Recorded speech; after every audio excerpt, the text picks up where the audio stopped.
And the only way we can fight for liberation is by organizing, by coming together and fighting for um, the means of production in our community.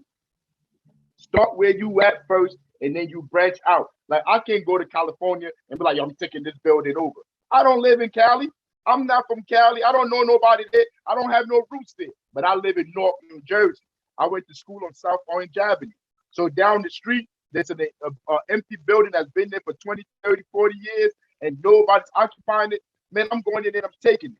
And I'm using it for the community. And if you got a problem with it, come in and come take it from us. Like that's the perspective, the mind state that you got to be at. Because like, tell me another option. I want somebody to give me another option. Tell me go out and vote. Maybe that will help. Tell me go to the military. Tell me go get a college degree. Tell me all these things that will help, and I will go do it. But after doing all of them, we see it does nothing to change our reality. So why keep doing it? Come together, organize, mobilize, have meetings. Yo, I'm not telling nobody to run out here and go get guns and say I'm going to fight against the government. That's stupid. I'm telling you to go next door to your neighbor and find out what y'all got in common. And you organize around that thing. Get other people around there that's upset about the same thing. If you want to see good news, you don't see on regular TV. From another perspective, something relative to your needs. And we gonna have deep subjects, and we gonna turn the lens. And there's no topic we won't skip. So please don't miss weekly, Tune in weekly to check in.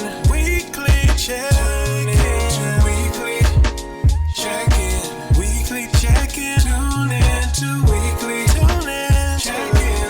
Weekly check-in.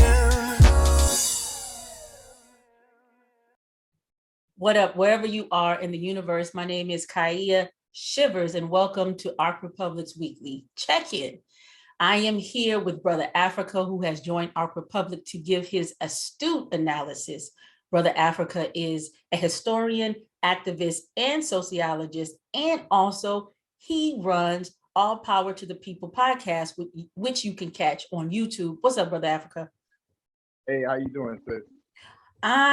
I'm doing a lot better. Thank you so very much. We have a lot to talk about because I don't think, it's going too kosher right now in the world, but specifically, let's dig into what's going on in the United States. We have 3 heavy topics, and I really wanted to speak with you about it because you give such a different perspective about these topics that I think is very needed.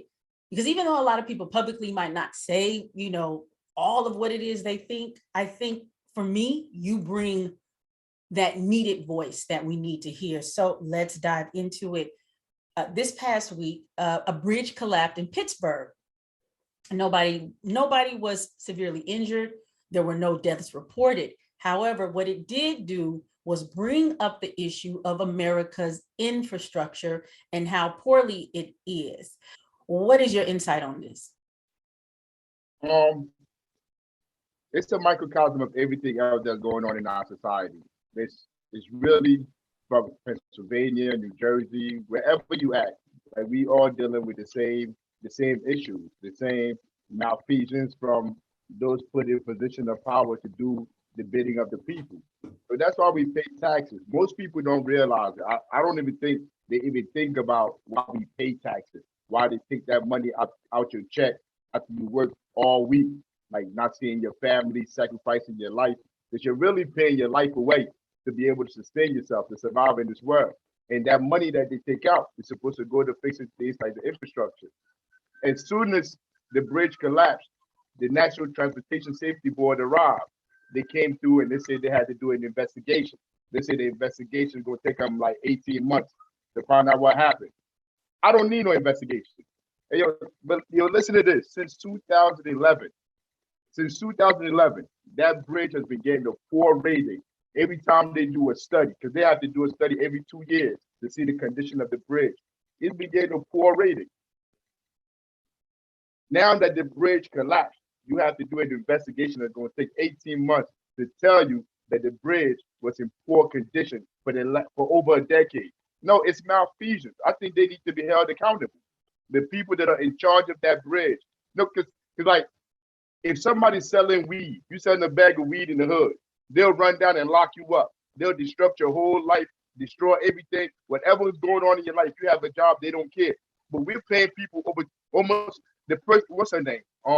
Yasmin Gorman or Garmin. I think that's her name. She's in charge of transportation over there. She's making over $250,000 a year to be in charge of those facilities. And the bridge falls and nobody's held accountable.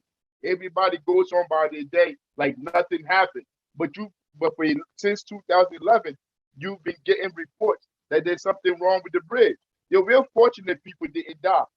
To me, in the world that we live in, my reality, the most important thing to me is life.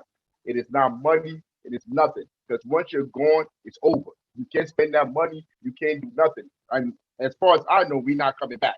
No, I don't know anybody that's came back. So, like, the most important thing to me is life. When you're paid and it is your job to be a watchdog for people, and you allow these conditions to persist in the community, not even that bridge. Right now, as we speak and talking, me and you, there are over 3,300 bridges in Pennsylvania that are they're in poor condition. Why are they not fixing those bridges? I mean, like, if anything happened tomorrow, you're in charge. Whoever's the head of transportation, you're in charge. That's where our tax dollars go. I don't have to pray to nobody. I don't have to do none of that. You're supposed to fix this bridge. We're lucky that nobody died. I think it was like 10 cars that was at the bottom of the of the bridge, and the seven ravine. people. Yeah, you're right, in the ravine. Yep. Mm-hmm. 7 people like went to the hospital. But we're fortunate that they didn't get hurt. I put myself in that situation. I drive all day, every day. We all drive, trying to like get to point A to point B, trying to survive in this world. And then the people that you're paying taxes to facilitate and fix these things, they're not doing nothing. You know what she's talking about? For the last couple of months, she's been demanding that taxpayers pay toll, that they should be toll put on the bridges for them to fix the bridges. Where's our tax dollars going? Where's the tax dollars that we've already given you? Now you want to go put more tolls on the highway, on the bridges. So now that's you're taxing me. You're even taxing me more. I mean, I don't have no faith. I don't have no faith in these institutions and the people that's leading them. I believe they're political appointees. I mean, and this is what I read as a sociologist. These people are political appointees, and they do what the politicians that put them in positions want them to do. At the end of the day, they really do nothing. They don't do nothing for the people, but we can send money away to go to Iron Dome in Israel or all these different things. But that's how I look at it, man. I look at it from a sociological perspective. And the people that are put in position to do a job are not doing it. To your point, you made some excellent points, but several of the points that you made, people want to call it bureaucracy and red tape that you were talking about in terms of the 18 months, but really the investigation should be, where is the money, right? So that's what you're talking about, is that most of the investigation, I would not be surprised, would really be about why wasn't money put into the bridge sooner, which is a problem in the United States. There's been bridge collapses over the years that have brought up the issue with America's infrastructure. Congress passed the infrastructure bill in November of 2021. Ironically, Biden was there. Excuse me for a minute. Ironically, Biden was there within several hours after the bridge collapse in order to assess it. We don't need any more of these political optics, right? There has been so much, I like the word malfeasance. Maybe that's the word for 2022. There's been so much malfeasance and corruption and gutting of the American economy that now what we don't even have enough money in order to secure the people. And it's very interesting. It's a sad joke. Let me say, not interesting.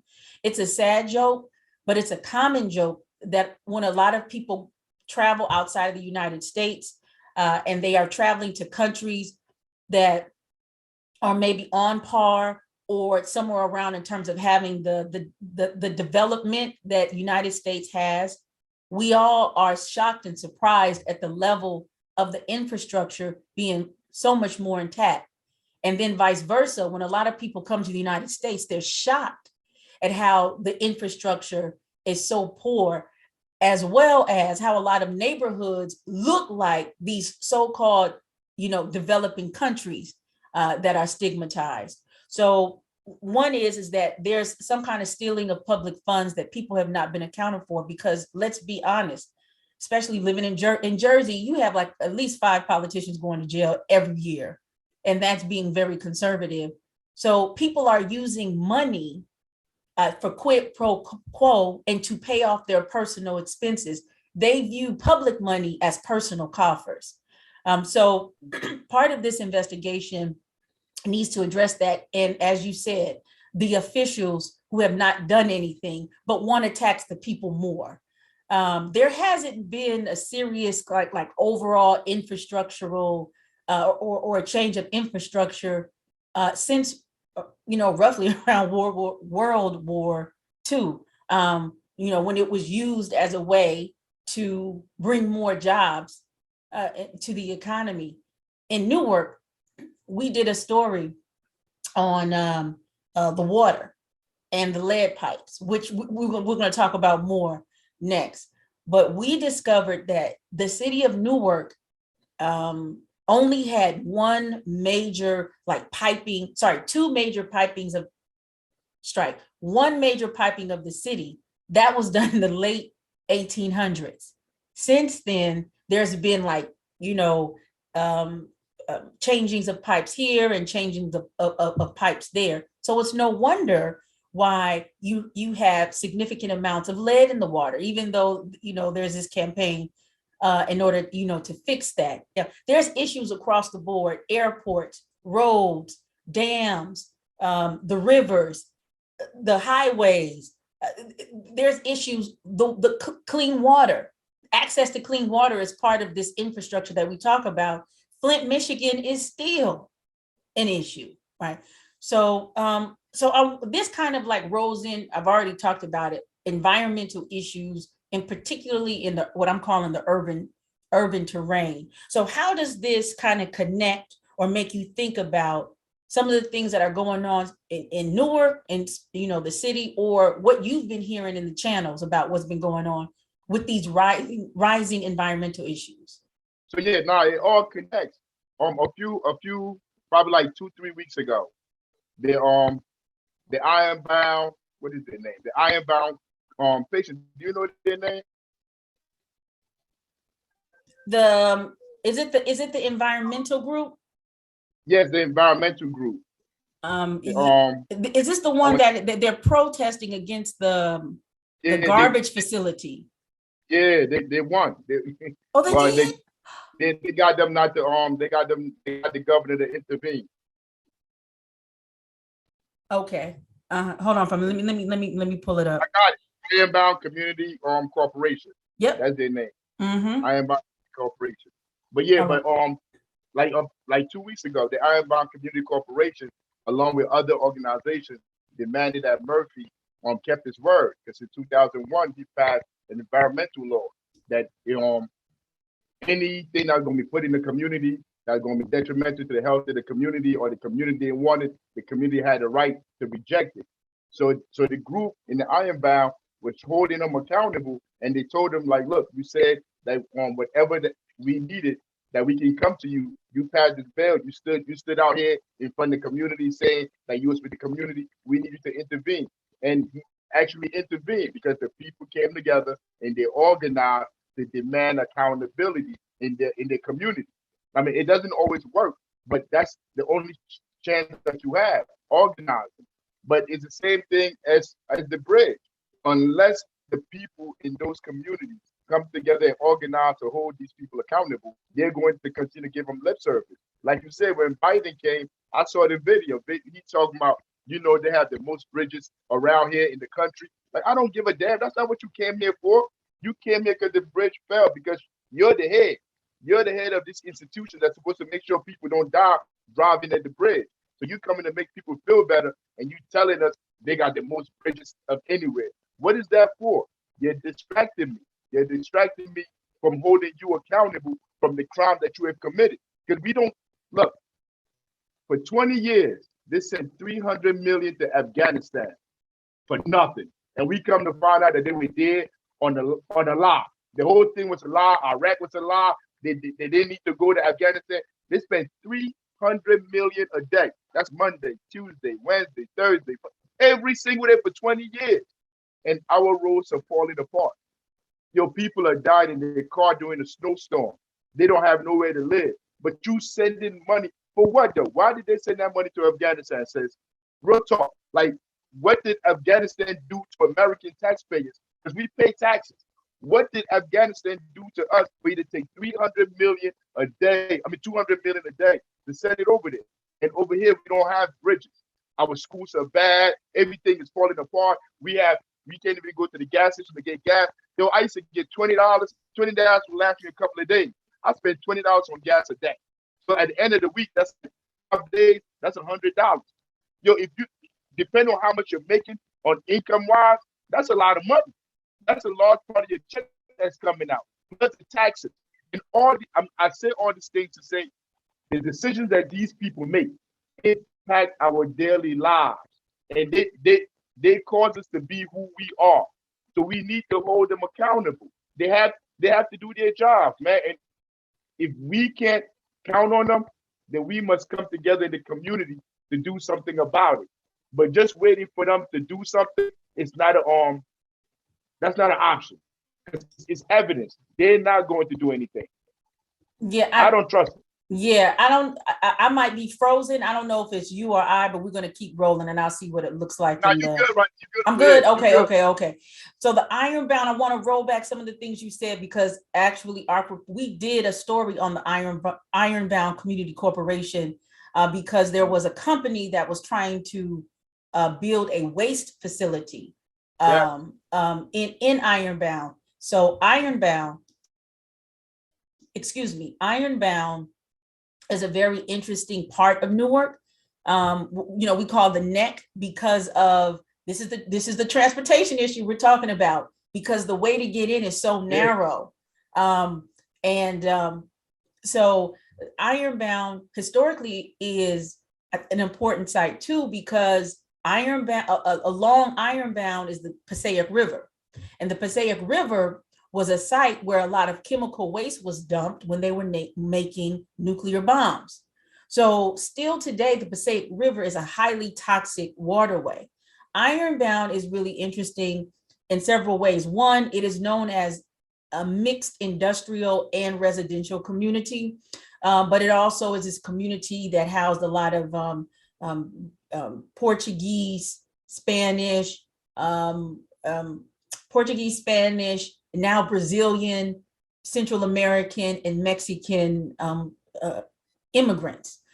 So it's really interesting that, and this is where there's so much to say about that because you have the issue with Ironbound, but there are other issues that are going on in Newark, which is still the water, but also another issue in regards to Newark that was brought up to me in an interview with Terrence Bankston, who's a community organizer around environmental issues, is Amazon and Fresh Direct and the trucks that come through the communities on the main thoroughfares in Black and brown communities, spewing a lot of pollution from the trucks, as well as damaging the roadways because you have these heavy trucks going down these residential thoroughfares. So another issue is big business, right? Because you cannot go to a lot of these suburban communities. You will never see an 18-wheeler, riding through a major avenue in a suburban community. So, these urban terrains that we're talking about, and even if you go along Freeland housing, right? All these are abandoned warehouses that have how many feet of toxic sludge in them. As a matter of fact, by the train station off of Broad Street, and this is, we're talking about hyper-specific issues, but you can go to any city and you can identify very similar conditions when it comes to, those Black communities, those brown communities. But off of the Broad Street station, they were going to build something right next to the Broad Street station, but they did a test with the soil. It was so toxic that they had to stop construction, right? Because even if they theoretically, if they would have built it anyway, there was so much toxic waste, and the levels were so high that the construction workers would get sick, right? So we have communities that are sitting on decades, maybe, and let's just say even generations of sludge and waste that have been left without concern by major corporations. Now, you was talking about the Ironbound, like during the Vietnam War, the largest production of Agent Orange was from that area. That's it. I'm sorry. Let me take that back. It's the no, it's the nuclear. They did nuclear stuff too. And Agent. Okay. Agent Orange was there, but the byproduct of the Agent Orange was dumped into the water and into the area. So years later, even now, people are still getting cancer from all that toxic waste that was dumped over there. That's how see, like when things bad, when it takes things bad to happen. Unfortunately, I wish it wasn't like that, but it takes things bad to happen for people to come together, for them to organize to make sure it doesn't happen again, especially people that live in those communities. So like since the Vietnam War, people have been catching cancer, suffering from all these different ailments. He was talking about the trucks. In this region, the most waste is burned over here. Like New York waste, 50% of New York garbage is burnt in that same space, that same area. The trucks from New York, Connecticut, Philly, all of them, all these trucks, all this traffic goes through the highway, that space, to pollute that environment.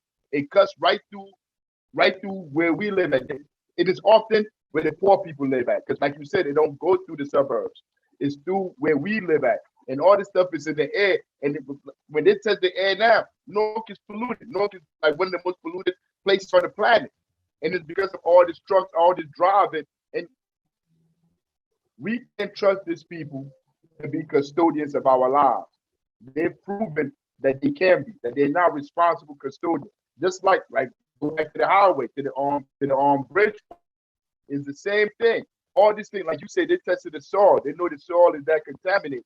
Why are they doing nothing about it? If a company won't even invest their money to build something there, you know something is wrong. But these are the people that we trust to take care of us, and we not just trust, we pay them use salary to take care of our needs, and they don't care about our needs.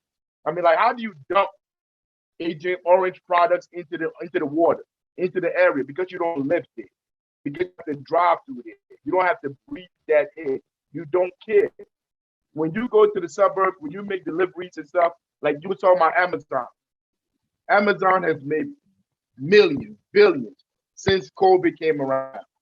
Because now everybody's delivering. They got these trucks everywhere, driving all into this community. The people in the suburbs don't go to work.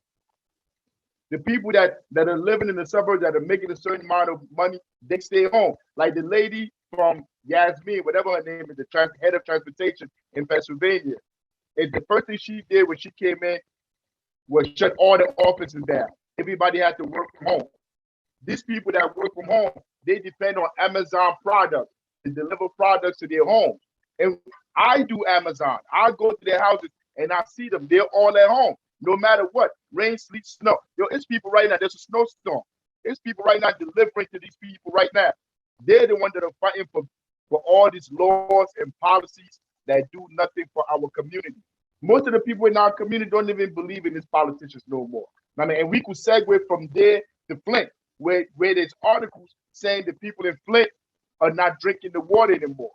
The people in Flint don't trust the water, even though they say they replaced 10,000 pipes. The residents of Flint said they don't want to pay water bill because they don't even drink the water no more, because they've lost confidence in those that control their society, in the politicians that they put in power, put in position to do their bidding. I mean, it's everywhere. Now, I don't see how anybody has faith in the system. I don't. Because, like, you got it. Shit just got real. Hold on for a minute. Goddamn, hold on. Thank you so much for tuning in to Arc Republic. If you like what you see and you like what you hear, you can actually keep this mothership going. How? You can make a tax-deductible donation in several ways. One, Cash App us at Arc Republic Media. And you can also go on our website, arcrepublic.com/donate. As well, you can also donate to our fiscal sponsor and our sister organization at Black Farmers Index, that is Cash App, or also go onto their website, blackfarmersindex.com. We are two Black women-owned media organizations who share our profits so folk can thrive. You made me think about something, Africa, when you were What? talking. So let's talk about the connection. You know, people talk about environmental racism. I'm going to tell you what environmental racism looks like in Newark. Based on, this is like the research I did. So when the riots hit in 1967, right, Newark, Listen. a lot of, this is based on the interviews that I did with a lot of Newarkers, who are now in their 70s and 80s, some in their late 60s. They said that the white people literally abandoned the city overnight. Another thing that happened in terms of leaving the residential aspect is a lot of businesses closed down in Newark. But what a lot of people do not know, and particularly in the Central Ward, which is the commercial district, which is where downtown Newark is, a lot of people outside of Newark don't know that the building owners, who were primarily or mostly Jewish, Italian owners at the time in the 1960s, closed the buildings but refused to sell the buildings to the Black people who are now coming in and and enterprising, and now are part of the political structure. Those buildings, a lot of them are still sitting abandoned. All right. What, 50 some odd years later, what happened in the buildings, and I know this because several real estate people told me, after not being occupied, and when I say abandoned, I literally mean abandoned, absolutely left it, just left it. So, and Newark is an old city. So a lot of these buildings already were old in 1967, so we're talking about buildings that are over 100 years old that still have these major old school heaters in the basements. So real estate folk who were going through these buildings were telling me that they were developing respiratory issues and skin rashes because of the levels of mold and decay that were sitting in these buildings. Now, you don't think these buildings, whatever was in there was leaking into the water, leaking into the ground, right? So this is a very clear form of environmental racism, and part, in my opinion, in my assessment, an issue of why Newark cannot develop or redevelop as fast as it can. Oh, let me say this. A lot of people don't know this. So when Cory Booker was the mayor, he had the option of doing eminent domain and saying that you have not done anything to these buildings. We as the city are going to take it back, either develop them or sell them to somebody who actually wants to do something. What did he do? He repackaged the deal with the same business owners, who then present themselves as investment firms, who then buy up these blocks for pennies on the dollar. Don't include, Black folk, brown folk, local folk. Most, of course, you have a couple of gatekeepers, right, who look like us but actually have no decision-making power. But on top of that, in my opinion, part of the issue is it's so costly. In order to rebuild, you have to totally do a full gut in a lot of these buildings. So a lot of these buildings are owned, but they're not doing anything, with them because they're costly, and they're waiting for the demographic to shift so it can be worth it. But this is what we talk about environmental racism. Living where I did, I lived next to a power plant in Newark. My eyes were red almost every single day. And also there was this buzz that was always almost present. So we're talking about water, noise, pollution, compound all these things for somebody who lives there their whole lives, right? So I just wanted to bring that point. You made me think about something like, yeah. Oh, So it's like you would be walking one day and you just see like a building come up. Like you don't know like what's inside that building. You don't know what that building is. Around the corner from you, there's a power plant that was built there. Like we saw the power plant built up, then they built the wall. It took probably like 10 years for the whole project to be done. They did build walls around it. They put nice pictures and stuff around on the outside, but the people really don't know what's going on. The people that are in charge, that are the custodians of the community, don't inform the people. They really don't speak to them. They don't tell them about these projects. They don't tell them what's going in there. Yo, if you ask me right now, I don't feel safe living close to this thing because I don't even know what it is. As I'm speaking to you, I don't know what it is. It's been in the community for like 10 years now. When you drive past it, when you look at it, you're gonna see the building and be like, yo, what's in that building right there? Like it looks like something futuristic. But we saw the wires and the cables and all the stuff before they put the walls around it. So we know it's nothing in there but just whatever that thing is, power wire. I don't know what it is. That's not my field of expertise. But still, like there is no say so. Like the buildings you're talking about, the community don't have no say so. We didn't have no say so under Cory Booker. You should have made it eminent domain. You should have made that stuff for the city. Either you ripped it down, did whatever you had to do for the people that lived there. But he didn't. Those people that had those buildings probably were his backers, were his supporters. See, like when you have money in politics, like all this stuff come with. This is part of the playbook that they play with. And there is nothing you can do to hold them accountable. The only thing we can do is organize and come within ourselves to do our own investigation, and take over these places. Right here, this badge on my thing, it says Black Panther, the new Africa Black Panther Party. Right now we have a base on South Orange Avenue. We just went in there and took it. We didn't go downtown. We didn't go look for the person that owned the building. Like if I show you the pictures, the whole back, the whole roof is ripped off. We're trying to put money together so we could make it a community center. It's already a community center, but where people come in there, we're gonna help them get jobs, birth certificate, social security card, after school program. We're gonna put all these things together in there from our pocket. We're doing this on our own. But it's like if the community don't come together and see the necessity to do that, we're gonna keep getting hoodwinked and bamboozled by people like Cory Booker.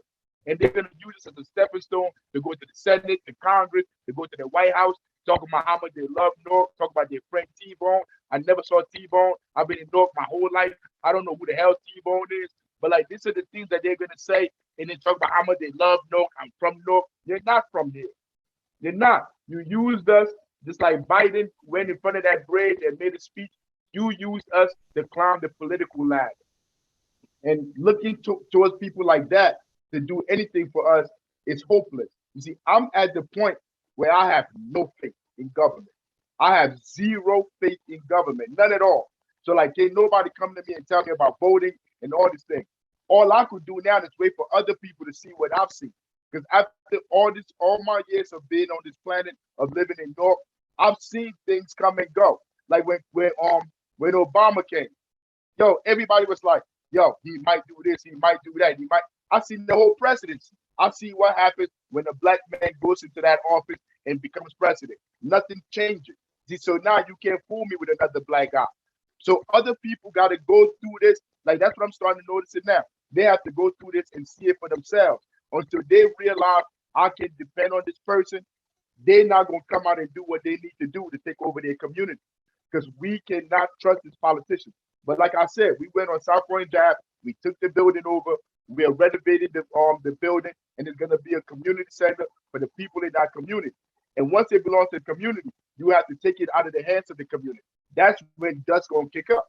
Because you cannot take stuff from people if people are staying there, if people are getting food from there, if people are relying on that space. You can't just come in and take it. You have to like basically kill those people for that space. So like that's what I believe in.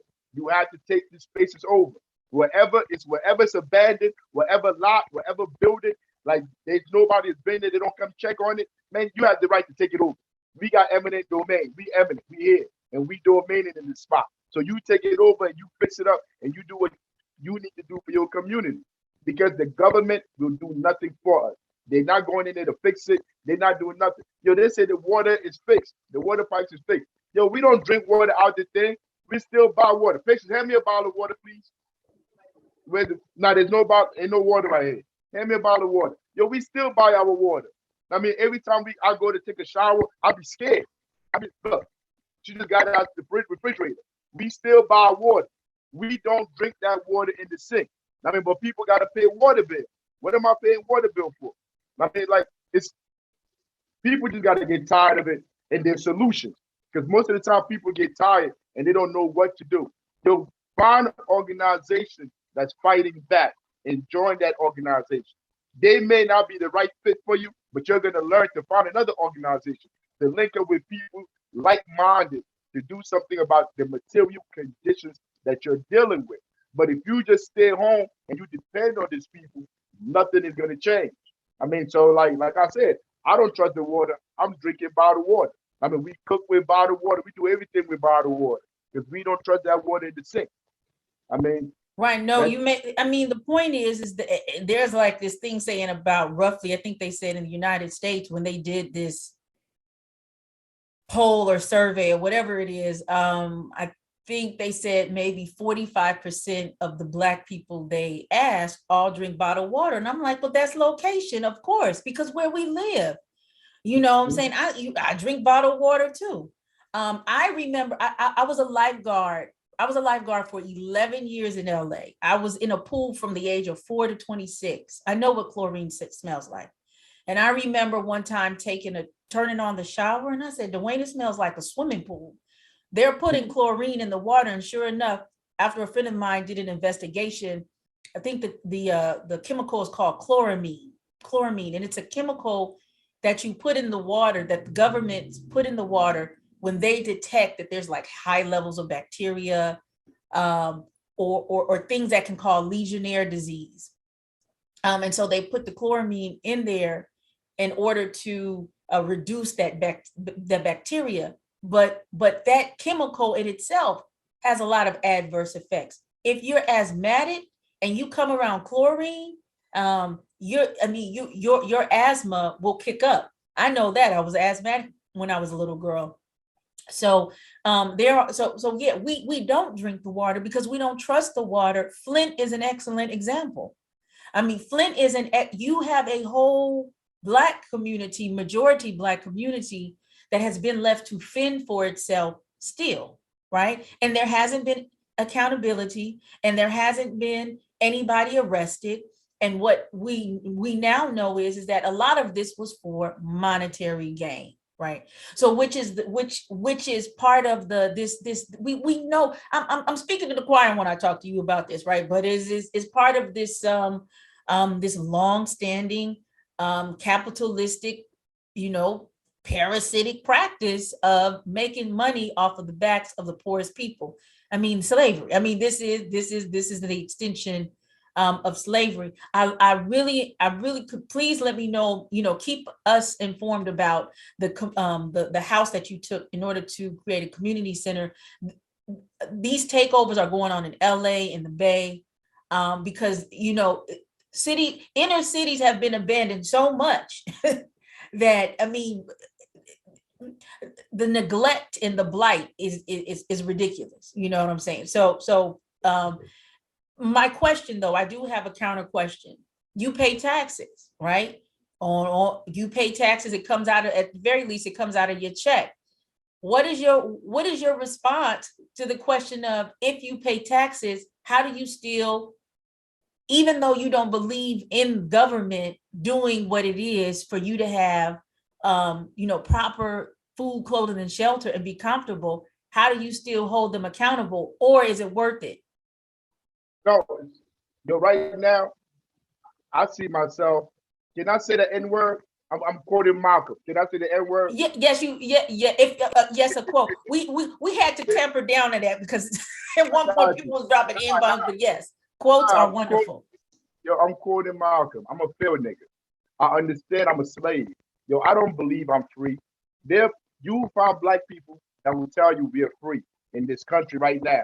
They'll watch in the media, they'll watch every day people getting choked out, people getting kneed on their throat, shot in the back, the most in prison, at the bottom of the economic level. You're at the bottom of everything, but you still believe you're free. I don't believe I'm free. I know I'm a nigga on the plantation, and I gotta pay to live on the plantation. Those are my tax dollars. But me paying to live on the plantation don't mean I like my master. Doesn't mean I like any plantation. I desire to be free. And I hope all the people on the plantation desire to be free too. Yeah, we picking cotton, we out here singing, but oh by God damn, one day we gonna be free. We shall be free. We gonna go in there and we gonna cut master head off and we gonna be free. See, that's where my mind is at. My mind is not on like I'm paying taxes, so I gotta hold these people accountable. You can't hold them accountable. You don't have the resources, you don't have the power to hold any politician accountable. They don't belong to you. And as soon as they start to fear you, they will kill you. They will get their bosses, whoever is paying them, financing them, to kill you and get rid of you. So like there's no hoping they do the right thing, asking them to do the right thing, calling them, writing petitions. They don't care. We are on the plantation. Once you see it from that perspective, that master needs you to pick that cotton for him to be master, you understand that you gotta pay taxes. What's her name asked me that? Tamika Mallory asked me that same question. If we pay taxes, what about our tax dollars? I mean, like, we go to work every day. So like, what are we supposed to do? You're not supposed to be happy you're on the plantation. You're not supposed to be. You're not supposed to rejoice or be content of being on the plantation. You're supposed to be fighting for liberation. And the only way we can fight for liberation is by organizing, by coming together and fighting for the means of production in our community. Start where you at first, and then you branch out. Like I can't go to California and be like, yo, I'm taking this building over. I don't live in Cali. I'm not from Cali. I don't know nobody there. I don't have no roots there. But I live in Newark, New Jersey. I went to school on South Orange Avenue. So down the street, there's an empty building that's been there for 20, 30, 40 years, and nobody's occupying it. Man, I'm going in there and I'm taking it. And I'm using it for the community. And if you got a problem with it, come in and come take it from us. Like, that's the perspective, the mind state that you got to be at. Because, like, tell me another option. I want somebody to give me another option. Tell me go out and vote. Maybe that will help. Tell me go to the military. Tell me go get a college degree. Tell me all these things that will help, and I will go do it. But after doing all of them, we see it does nothing to change our reality. So why keep doing it? Come together, organize, mobilize, have meetings. Yo, I'm not telling nobody to run out here and go get guns and say I'm going to fight against the government. That's stupid. I'm telling you to go next door to your neighbor and find out what y'all got in common. And you organize around that thing. Get other people around there that's upset about the same thing and organize around it. You don't like the curriculum? We got to start making our own schools, our own after schools. If somebody know how to do an after school program, get other people, bring other kids in. I mean, like, y'all help fund our own liberation. Don't expect the artist, the politician, anybody, the philanthropist, the whoever, the Bill Gates of the world, the Jeff Bezos of the world. They just look at us as roaches, as commodities. We're nothing to them. They use us for them to get rich. And you saw that movie, Don't Look Up Yet? You ain't see it yet. Yeah, I did. I had to think about it. It was a snoozer, but yes, I did. Yeah, but there was a lot. But see, there's a whole stream of movies that are coming out that are finally exposing. But they're not exposing. They're really kind of talking about what the agenda has been. It's all about money. It's all about money, and it's kind of like to me a spoof on Amazon and Bill Gates and Microsoft. But go ahead, I'm listening to your point. Yeah. I mean, but like they left and they went to space after they destroyed the planet. I don't know what these people got in mind. But it's obvious they don't care about our climate. They don't care about the streets. They don't care about the air. They don't care about nothing that we care about. The stuff that's killing us, they don't care about it. So I don't think they're stupid. So they may already have plans for themselves. We need to organize and make plans for ourselves on how we are going to survive what is going on. That's the only way you take power from them. Right. Oh, excuse me. I was talking to my husband, we were watching some other movie that was very similar. And I said, you know, the running theme to a lot of these movies is indigenous cultures around the world. Been telling these people, look, what you doing is not the way. This is not how you get to the Zen or whatever it is. It's actually the opposite. But it takes them to destroy a whole planet in order to be like, oh, well, you know what? You're right. Right. What is in that psychology? I don't understand. But I really enjoy. No, I didn't hear you. Yeah, money. Yes. But it's more than money. It's some type of power. It's some type of, you know what I'm saying? There was a really great last poet's poem, you know, the white man got a God complex, right? So it's this God complex that, you know, talk about of manipulation and control. So power is about manipulation and control, because money is fiat. Money is, you know, you can print money. You know what I'm saying? It's fiat, right? So, but you said something in the conversation. I lost my train of thought, but you said something when you were talking about it that I really enjoyed, even though it's an age-old question of, well, you pay taxes, you know, well, what do you do about paying taxes? I really enjoy listening to those who know that you can operate outside of this rigged political structure that they say you must participate in to get equity and justice. I don't know how, and I don't know when Black political power has been reduced to voting, right? Which is we're going to get you in talk with more people because Sharice Nelson, who's a political scientist, you know, she's very big on voting. And I'm like, we come from a people who couldn't vote for a very long time, right? And we still push the line. What happened, right? How did we get? To me, voting, I've said this repeatedly, is one of the laziest, easiest things that you can do. You just walk in a building, punch something, and you walk out, right? And in my opinion, that is the grunt work is in the streets. The grunt work is in the organization.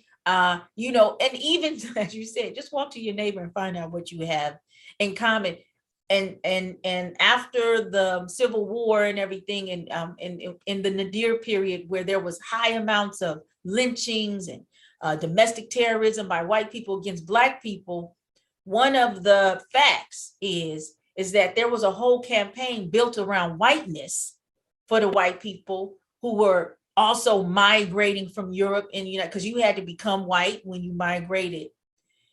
That what has happened in that whole campaign, that people believe and value a skin color where most white people don't have money in the country either.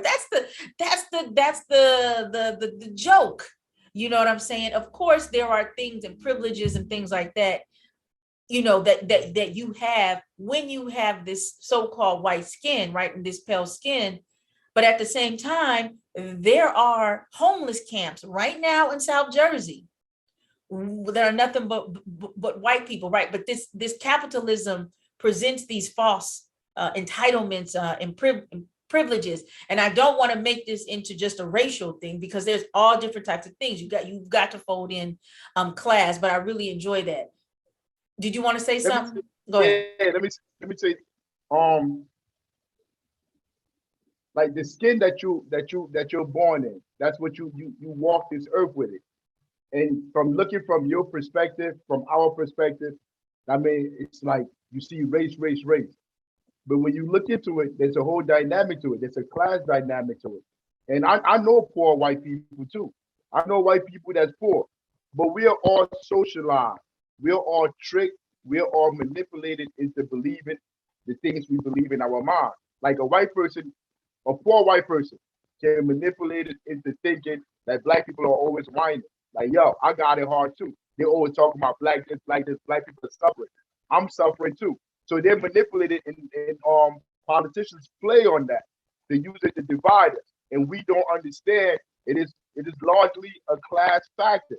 That those in the upper class, they could be Black, they could be Spanish, they could be whatever.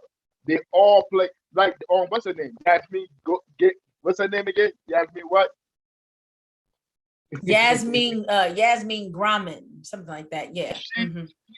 I think she's Middle Eastern or something like that. She's from the Mhm. Middle East or something. Mhm. But she's the one that's in charge of that transportation that has done nothing. And I'm sure it was white people on that bridge that fell in that hole. I mean, it's like you have to understand that it's bigger than just race. And your neighbor can be white. I have a white neighbor around here. I have a white neighbor in the hood. I mean, I've been seeing him for the last 10 years. I mean, like I had no problem going to his house, telling him, look, we need to organize to get this, to have this done.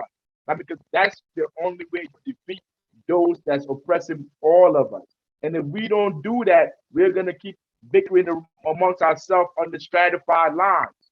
I mean, but it is what it is, man. It is what it is. You gotta organize, organize, organize, organize.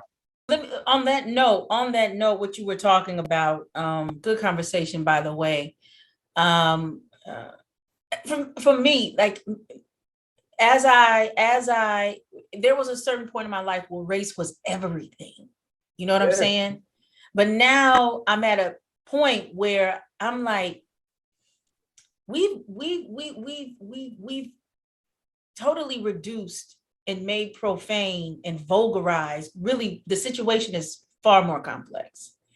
But you know, focusing or just saying that it's just race has become there's so much missing. But we could talk more about that later. I want to talk about, because this is on this wavelength of let's kind of step away from race. Let's talk about poverty, and poverty specifically in the pandemic. And what it looks like. Your thoughts? When Obama came in 2008, there was a recession. We all know about the recession. People that lost their homes, people lost their jobs.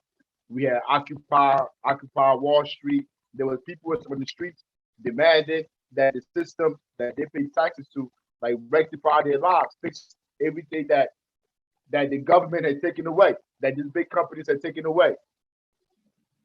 Those jobs never came back. All those jobs never came back. Instead, we got service jobs. That's what the Obama administration brought, was service jobs. What are service jobs? Cleaning people's shit, feeding people, delivering their stuff, e-commerce, stuff like that, like just serving people. The people that have money, that live in the suburbs, they're at home quarantining. They don't have to worry about getting up in the morning, going to work, going to go serve people, like having to still work in this climate. They don't have to worry about none of that. They stay in their homes and they order. And you come and you deliver their stuff right to their house. They don't have to go nowhere. They're content and they're good.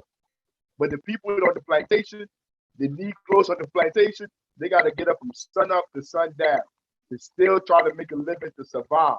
No, I see the line every day when I walk outside from my sociological mindset. I see it every day. I see the people that go to work. I see the people that are out there slaving, the frontline workers, the people that they're also telling, if you don't get a vaccine, you can't go out to the restaurant that you just worked at for 20 hours. Like, it makes no sense. It's like those that are in position of power continue to exploit those who are powerless, those who have no power. And it's only because we haven't come together to organize. Once we come together, they won't do this to us no more. They won't take advantage of us. We're catching hell, man. People out here in the streets are catching hell. They're suffering. It's still not enough jobs. And then when you get the jobs, they don't pay you full time. See, that's what they don't tell you. When you got this job, like Amazon is trying to open another office at the airport. These are the people that are bringing jobs to the community, and they only give you like 20, 25 hours, 30 hours a week. So to make sure they don't pay you for insurance, pay you for benefits, and you still have to go out and work because you're not getting no assistance. The government is not around the world in other countries. The government paid the taxpayers for them to stay home and quarantine, for them to stay home, just not to catch COVID, not to get sick. They pay them. They use the tax dollars that they pay to pay them for them to stay home. Not here. Here you're not getting nothing. You gotta get out into these streets. I think they just they just stopped the child care thing. The child care where they were getting the child tax credit. Yeah. Done. That was done. They gave out He was supposed to give out 2,000. He gave people $1,200. Talking about something. Don't ask for that other 6,000. 800. Like, shut up. I gave you the 1,200. You good enough with the 1,200, and that's it. Yo, how long does 1,200 last? Yo, the rent for one bedroom is like 1,200. So, like, what are you really saying to people? You're forcing. But hold up, and then turn around and talk about the Congress is talking about putting more money in the defense budget for Ukraine, right? For Ukraine, but they already sent it to Israel. They already gave money to the Capitol Police. They gave money to the people that hold their system together. Mm-hmm. They put money in the Justice Department has put a whole bunch of money in. It's not defunding the police, it's refunding the police. That's what it is right now. Now they're refunding it. And Biden bill just died. Biden bill is dead. That Greek, whatever deal he was talking about, the BBB. Like, I don't know what to be, BBB. What is a BBB? That's the Build Back Better. The Build Back Better. And voting rights bill is dead. Yep. Mm-hmm. Mm-hmm. So I'm saying they should be ashamed of themselves, but they're not. They come out because they control the media. They control everything. So they still come out. Like, he go over to that bridge. The bridge has fallen. Bro, you're the president. You've been the president for over a year. You told people you ain't gonna do these things, and you still haven't done it. They should be hitting them with tomatoes. Every time we pop up to them places, they should remember what you call it, Gaza. What was that? The Muppets? They used to hit them with tomatoes, bro. Every time we pull up, people should be hitting them with tomatoes. Because like they're doing nothing. They're doing nothing. Their bills don't pass. Nothing they say they're gonna do, they're gonna do. Yo, Biden, real talk. I hate Trump. I believe Trump is a racist. You see, I've hated Trump before anybody else hated Trump. When the hip hop community was all on Trump.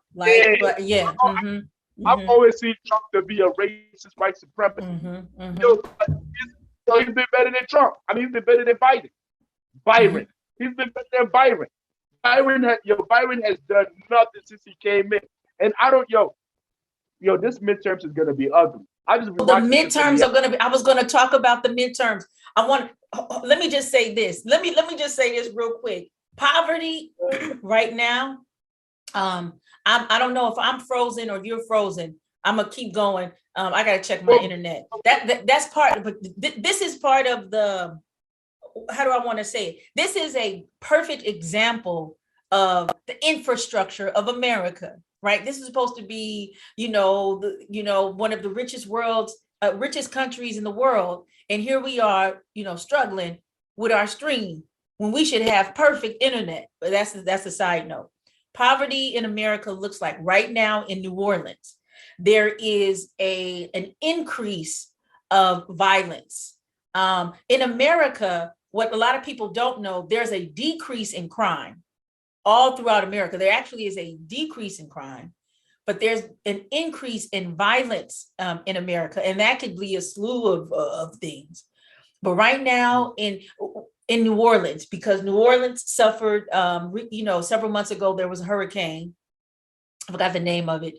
There was a huge hurricane because New Orleans infrastructure, here we go again, was weak. There was a lot of damage that happened in the city that very preventable. There was a lot of damage that happened in the city. People's lights were off for a month, all of this chaos.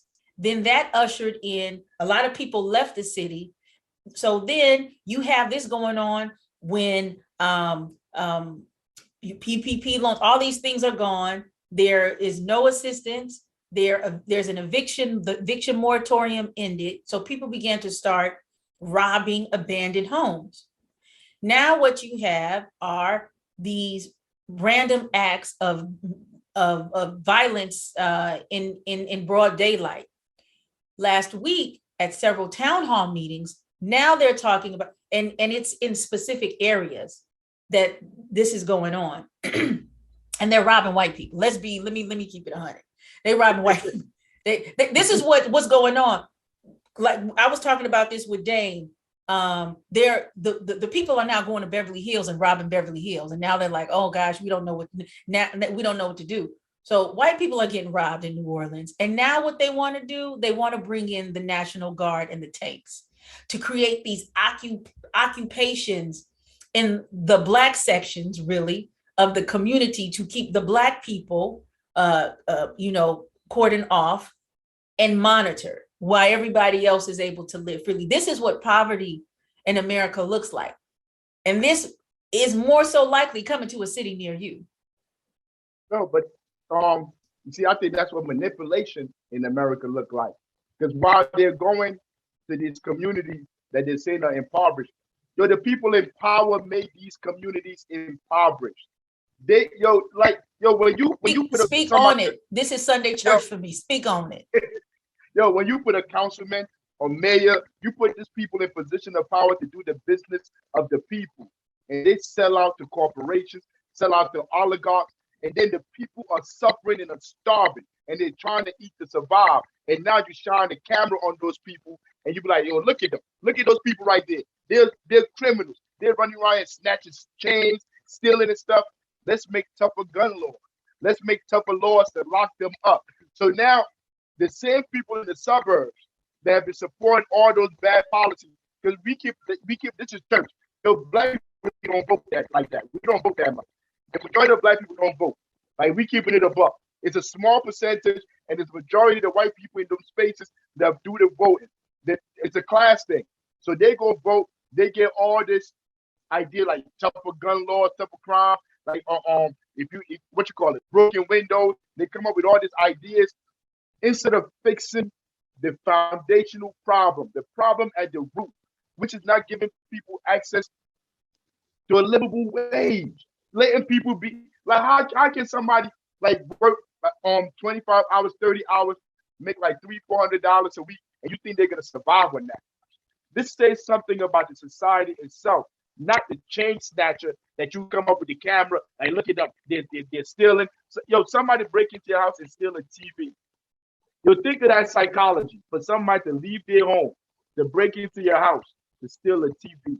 It says something is going on in that person's life where they can't make ends meet for them to go try to steal a TV. I don't look at them like, I'm going to kill that person. I'm going to pull out a gun. Somebody breaking, I'm going to kill them. I'm not killing nobody for profit. I don't care what nobody say. I don't care what it is. I didn't say I'm not going to whoop your ass. You're going to catch your ass whooping. But I'm not pulling out a gun. I'm shooting anybody but stealing something. Since I was little, I was always told, none of that property, that chain you got on, the sneakers, none of that is worth your life. Anybody ever try to rob you, man, give that stuff up. You can get it back. See, I carry that mentality with me since I was a kid. And it's the other way around. I'm not killing nobody for profit. I'm not. But when we ready to go to war to kill the real enemies, the people that's making us suffer, I'm dead. I'm there to rob for that. I'll sleep on the floor. I'll bust my behind. I'll work for free. I'll do whatever I got to do for the people. But I'm not running around here saying I'm going to shoot somebody because they're trying to steal a TV. That says to me that they're in dire need, that person is on their last. They're starving. Now, because I can see myself going to nobody's shit to steal no TV. I can't. Hold up, but in Africa, you steal something and it's off with your hands. Hold on for a minute, because so that's like a value system, I have to say. You know what I mean? Like that old school Southern, my father's from Mississippi. Like, it's not that you're stealing my stuff. It's the principle behind you stealing my stuff, right? So I just wanted to say that. Now, mind you, there are some people who are connected to the material thing. And they're like, you're not going to take it because this is my identity. But I think also there's some kind of whatever. But in Africa, you steal something, it's a rap. It's a rap. Because it's like, and I think it's like, we don't have nothing. Like, why are you stealing? We don't have anything. And I think some people, that's still a treading thing. But I'm glad you said that in terms of how, like, it's this propaganda or this Jedi mind trick that is played on the most vulnerable populations, like what's going on in New Orleans. But the point is that when you have no power, people play with your lives like it's not a chessboard, but a checkerboard or a dice game, right? Some CeeLo or something like that, some crapshoot, some roulette. So I think that's really important in terms of poverty in America. And we're going to talk about more of that because, as you said, the elections are coming. The Democrats are not going to win. Everybody knows that. So what are we doing to brace ourselves? But it's going to be so very ugly. It's going to be so very ugly. No, the Republicans are gonna win. No, it's a cycle, man. It happened. I told you, after you've been through it a while, You see what happened. You see how it goes up and comes down, and it's the Republicans are gonna win. They're gonna go in there and they're gonna take it back to 1950s, 1960s, and then Oh, the I'm Democrats are I'm gonna. I'm thinking more like 1895, 1905. Hey, Honestly. they could try, but it's gonna be hard. Like it's a lot of bureaucracy to get there. But Mm-hmm, mm-hmm. but they're gonna try. But it's like then the Democrats are gonna come and say like, look at these Republicans. You need to put us in power so we can do something. And then we're gonna put them in power. Like we got Biden in power. He controlled the White House. They got both houses in Congress and do nothing. And then we're gonna put them in a few years, probably like I say like another 8 years. They're gonna control all. They're gonna have all the power and still nothing. I have no faith in these institutions. There is two sides of two oligarchs fighting amongst themselves on who's gonna have power, and we are pawns.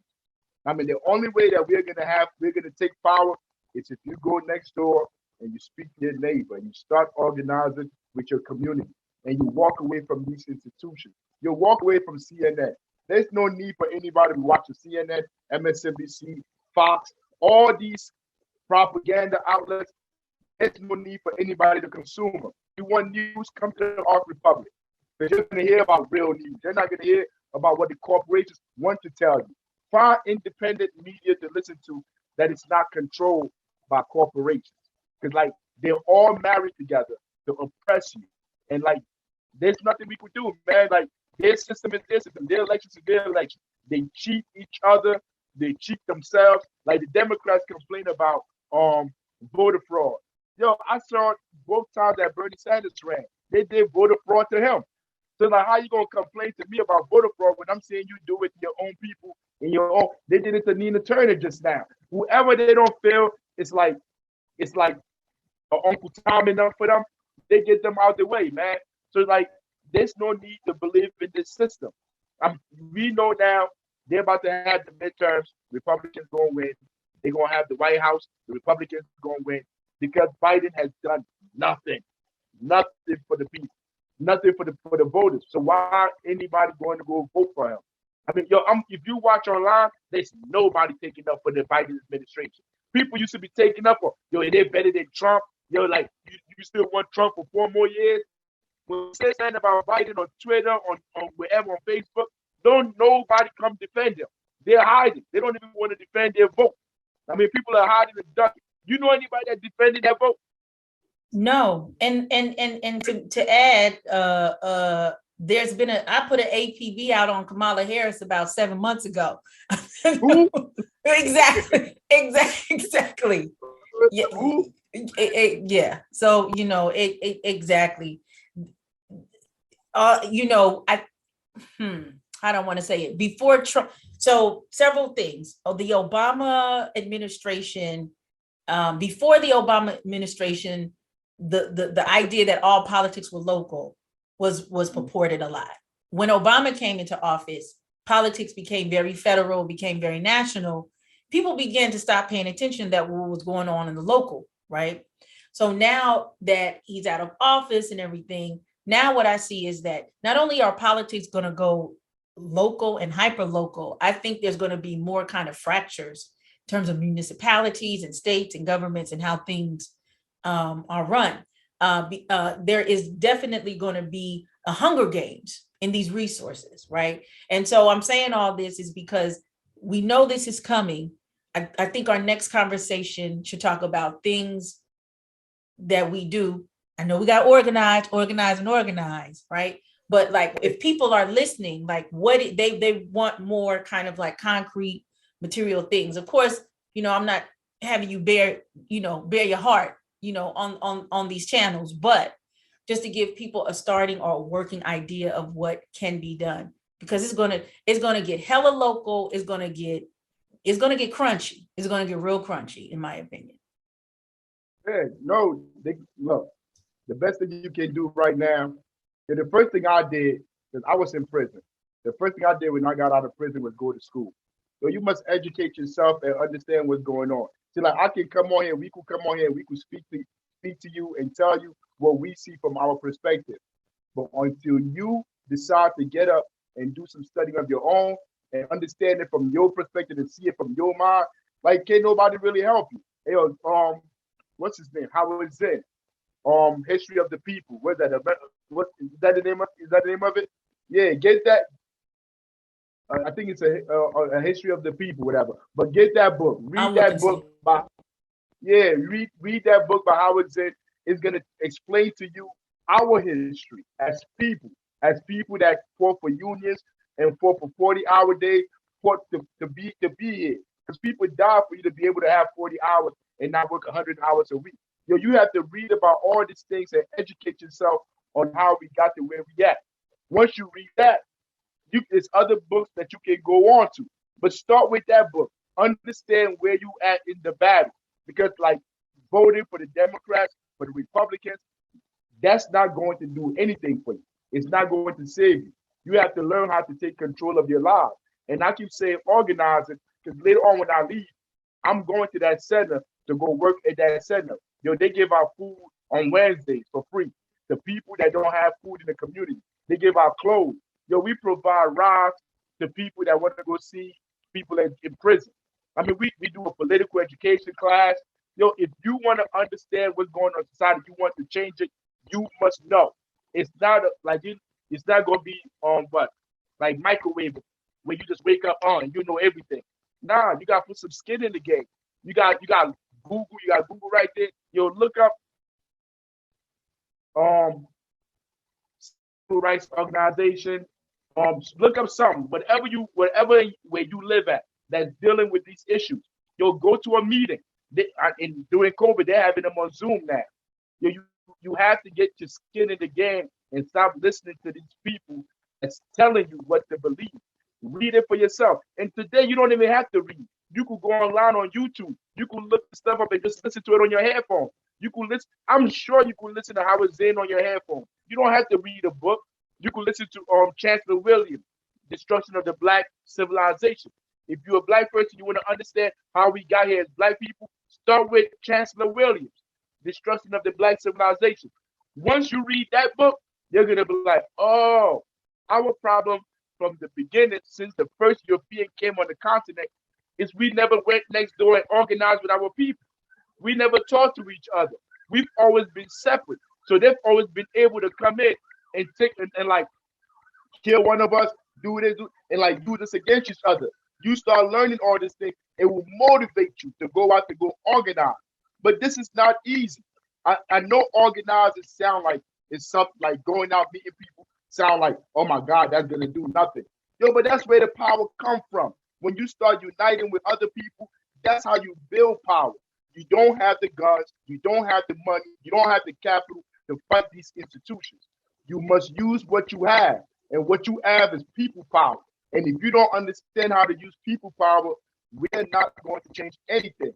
So that's why I'm here, to reach out to whoever's out there that's ready to do this work. Because like I said, I'm about to go to the debate. I'm not doing it because I'm getting paid. Ain't nobody giving me no money, but I'm tired of these conditions. And I know if I don't do something about it, nobody's going to do it. So I mean, so like, look, I'm here, man. I'm in Newark, New Jersey. Look, my telephone number is 862-283-9918. You'll hit me on the hit. I'll tell you, wherever you live at, I'll Google, I'll look somebody up, I'll call, and I'll find out who's in the who's working, who got boots on the ground, that you can go join to find something to do. Because if you're alone and they come for you, because the Republicans are about to take over everything. Like, they're the same party to me, but the Republicans are the white sheets. They come the KKK style. They don't play no games. You see, Democrats will lie to you. They'll lie to you and they do something devilish behind your back. Republicans don't care. I mean, they straight out KKK. So if you don't learn how to organize in your community, you're gonna just be a sitting duck for them to pick you off. I mean, but first of all, you gotta educate yourself. You have to fall in love with educating yourself. And listen to Michelle Alexander, New Jim Crow. If you listen to Michelle Alexander speak about the new Jim Crow, and she tell you what she wrote in her book, because you can Google her on YouTube and just listen to her speak about the new Jim Crow, and it doesn't touch you, there's something wrong with you. Because I went through that process. I cried when I listened to her explain my life to me, explain how the crack epidemic came about, how the prison industrial complex came about, and how all this stuff was put into place by the government that we pay taxes to. Yo, a tear came to my eye because I always thought I was the problem, that it was me. I didn't really understand that there were people working in the back to exploit me for commodity, to use my life as commodity. All of us, they're looking to use all of our lives as commodity. And once you understand that, you know how to fight back. But all this voting, you're wasting your time going to vote, man. You're just jerking red. Because I truly believe if everybody starts voting, that shit loses power. That's it. The whole institution loses power and they will crumble. Once the people don't believe in it, it will crumble. And I think we like at 48%. Like 48, 49% of the country don't even vote. They don't even participate in the election at all. So when they say a majority of Democrats or whatever, then that's probably like 20%, 30% of the country. That ain't everybody. We all in a part of that shit. They were like, black people voted for Biden. I'm like 10, 20%. We all ain't voting for, I ain't vote for none of these jokers. I ain't vote for Kamala. I would never vote for Kamala. You couldn't pay me. You couldn't pay me to vote for Kamala, yo. Yo, she put people on death row. She refused to let them out, even though she knew they were innocent. You can't pay me. Yo, she locked up people because their kids didn't go to school. You can't pay me to vote for nobody like that. She let all them companies. And there's a woman, let me say this about Kamala. One of the women, it was like the big case, I forgot her name, who was locked up. Her daughter had sickle cell. And so if you have somebody with sickle cell, you know, you have these crises. And so you're in and out of the hospital. And that's why the daughter was absent. And I want to say the daughter had like a heart attack last year. Wow. You know, and so the part of it is that her story was used as a, and I reached out to her because I wanted to talk to her at Ark Republic, and I think she just stopped talking to press altogether because her story was used as fodder. You know what I'm saying? It was used as fodder for first Kamala Harris, right? And then when she was running, Harris is very problematic, right? It's very, very problematic. We could talk more about that. I wanted to kind of like bring this conversation to a close because, you know, we can go for hours and hours to talk about that. I have a slight. I don't think voting is the answer, but if voting is what gets you activated, like, or starts the process, I'm with it. You know what I'm saying? And the name of that book is The People's History of the United States by Howard Zinn. Very interesting, especially like this is me talking to you academics. Howard Zinn was at Spelman, getting all the women all riled up in the late 50s and early 60s. He was tenured. They kicked him out. They booted him out. So there's no protection. You have no protection, in this. I just wanted to say that. For fighting with women, to try to get rights for women, they kicked them out, right? Black women, right? White men helping the black women see in the academic space because, I went to 2 HBCUs. HBCUs are their highest degree is a PhD in gatekeeping, right? And Negroology. So for me, HBCUs, operate very similar as a post-colonial African country. They put a head in there to bankrupt it. Chancellor Williams, you know what? I was reading. I'm supposed to be writing this chapter. No, the brother who asked me to do it. And I said, yeah, he's on Omali Yeshitala. I know that. And I was reading about, he talks about how our communities are colonies, and it brought up our conversation that we had. Chancellor Williams, for me, and the subsequent readings, and even being in Newark, kind of retools my lens or repositions my lens. I say our communities are post-colonial locations, because what did they do in the colonies when Europe could not, and United States, right, could not physically, could not force people through military might, and they left. Right before they left, before they implemented imperialism, right? Right before they left, they gutted all of they, for example, I was reading about, was it Guinea? It was one of the Francophone places in West Africa. I think maybe it was Benin or Guinea or one of those places. Took all the equipment, Took everything out. all the equipment, poured concrete and stuff, just totally said, you know what I mean? So this is what they did in spaces like Newark, Atlanta, Houston, Detroit. When white people left the city, right? When white people left the city, they took all of the money out of public parks. They took all of the money out of adequate transportation. They definitely took the money out of the schools. Yes. You know what I'm saying? And so, and then on top of that, so Black people were like, all right, you took that money out. Okay, well, we're going to rebuild, right? But what happens, right? The jobs we have that they used to have, they took the unions, they lowered the wages, they make living in the inner city more, insurance is costly, they create the conditions where you can't even resolve the issues that they created in the first place.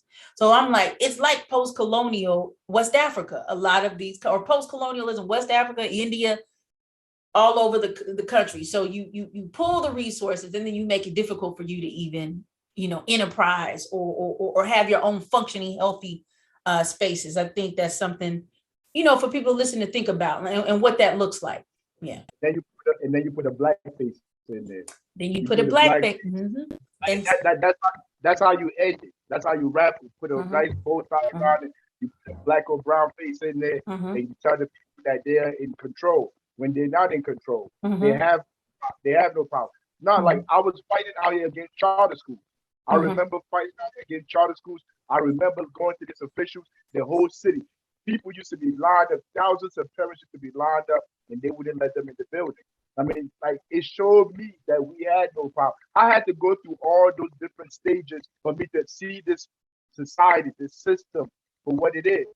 I had a nonprofit for 13 years where I was working with kids in the school system on a daily basis. I was there before the teachers got there, and I left at around 8 o'clock at night. And nobody paid me. This was all from my nonprofit, my family's nonprofit, and I was working there. I discovered the water was poison. They wasn't telling us the water was. This was during the Cory Booker. The water was poison. The teachers wasn't drinking the water. Nobody was drinking the water, but we were drinking the water. The kids were drinking the water, but they knew. And then we found out it was in their contract that they knew all these things was going on in that space, and they said nothing to us. Like I said, I have no faith in none of these institutions. I don't believe the black faces that they put in them high places. We passed that. We in a whole different generation now of understanding these people are frauds and liars. I mean, and that's why people don't participate in electoral politics. And I'm gonna tell you this. I don't believe in God. I don't believe in no God. I don't know what you call me, atheist, agnostic. I don't know what term they would use for me. I don't do that religious stuff. But if I had to go to church to organize my people, I'll be preaching from the pulpit. So if you got to go through the electoral process to get the liberation, I don't care what road you come through, as long as you make it here. Because like all those roads, if you are a sincere person, they will show you that they're not the answer. So if you go and you vote, let's say the next election coming up and you vote for somebody that's telling you all this stuff, and when they get in power and you watch them, you're going to see that they're lying. I mean, they're going to prove that they're frauds to you. If you're sincere and you're for the truth, you're going to see it. So I don't push nobody. I'm going to wait till you're ready, and then I'm going to show you the work we got to do. So if you got to go vote, you're going there, go vote for Biden again, man. Go vote for Biden. Go vote for whoever you want to vote for. But I'm telling you, at the end of the day, if you don't organize, you're wasting your time. That's the most powerful tool you have in the box, your organizing skill. That's where I'm at with it, sis. Oh, no, thank you so much for the final thoughts on what's going on with Byron. Byron and Omarion, right? Got you twisted right now. Thank you for your last thoughts. It is so good to talk to you again and look at the world from new eyes. You made me think. I don't know the quote verbatim, but Malcolm X said, Black people just remove politics and religion out of the equation. We would be so much further than what we are. So on that note, I will be talking to you very soon and very shortly. Please be safe.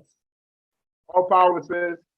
All right. And once again, you can catch Brother Africa on All Power to the People podcast on YouTube. If you wanna see good news, you don't see on regular TV. From another perspective, something relative to your needs. And we gonna have deep subjects, and we gonna turn the lens. And there's no topic we won't skip.